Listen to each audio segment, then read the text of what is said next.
৪৫টি পরিবারের প্রধান ব্যক্তি সবাই অন্ধ। শুধু চোখের আলো নয়, জীবনের আলো থেকেও বঞ্চিত এই ৪৫টি পরিবার। চোখে আলো নেই, তাই ৮০০ লোকের ঘরে নেই কোনো বিদ্যুৎ ব্যবস্থা। আমরা এখানে ৪৫টা পরিবার, ৮০০ লোকজন সব ফ্যামিলি সহ আছে, কিন্তু এখানে বিদ্যুৎ নাই। আজকে আমরা অন্ধ, কিন্তু আমাদের ছেলে মেয়ে কিন্তু অন্ধ না। আমার ছেলেমেয়েরা কিন্তু রাতের বেলা লেখাপড়া করে পাচ্ছে না। তারা মোম জ্বালাইয়া এবং লাইট জ্বালাইয়া অনেক কষ্ট পাবে তারা লেখাপড়া করছে। গাজীপুরের কালিয়াকৈর উপজেলার মৌচাক এলাকায় প্রায় ৮.৫ শতাধিক মানুষের বসবাস, যাদের বেশিরভাগই দৃষ্টি প্রতিবন্ধী।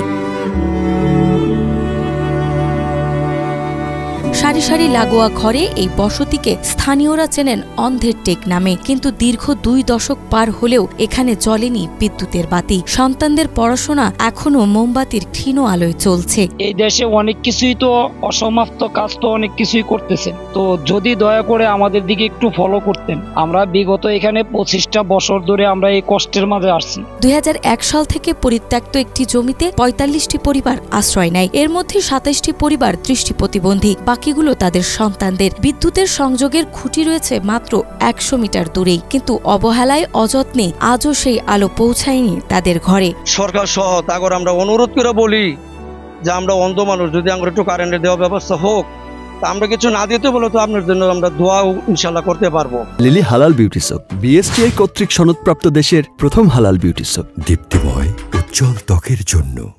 অন্ধের টেকের প্রবেশ মুখেই রয়েছে বাংলাদেশ অন্ধ ব্যবসায়ী কল্যাণ সমিতি। ২০০৩ সালে এই জমি বন্দোবস্তের জন্য উপজেলা নির্বাহী কর্মকর্তাদের কাছে আবেদন করেন তারা। এক পর্যায়ে জমি দখলের চেষ্টা হলে বাসিন্দারা আদালতের শরণাপন্ন হন। আদালত তখন দৃষ্টি প্রতিবন্ধীদের পক্ষে স্থিতিশীল আদেশ দেন। দীর্ঘদিনের এই ভোগান্তির কথা স্বীকার করে উপজেলা নির্বাহী কর্মকর্তা জানিয়েছেন, সংশ্লিষ্ট দপ্তরের সঙ্গে সমন্বয় করে দ্রুত সময়ের মধ্যে বিদ্যুৎ সংযোগের উদ্যোগ নেওয়া হবে। যারা আছে সেই বিষয়টা মানবিক, আমরা ডিজিএম থেকে ইতিমধ্যে মেসেজ দেওয়া হয়েছে যে তাদের সাথে কথা বলার জন্য যে কোনো ধরনের বৈদ্যুতিক সংযোগের এখানে সুযোগ আছে কি। অচিরেই সমাধান হোক অন্ধের টেকের সমস্যা। চোখের আলো না ফিরলেও ফিরুক ঘরের আলো, এমনটাই প্রত্যাশা সকলের।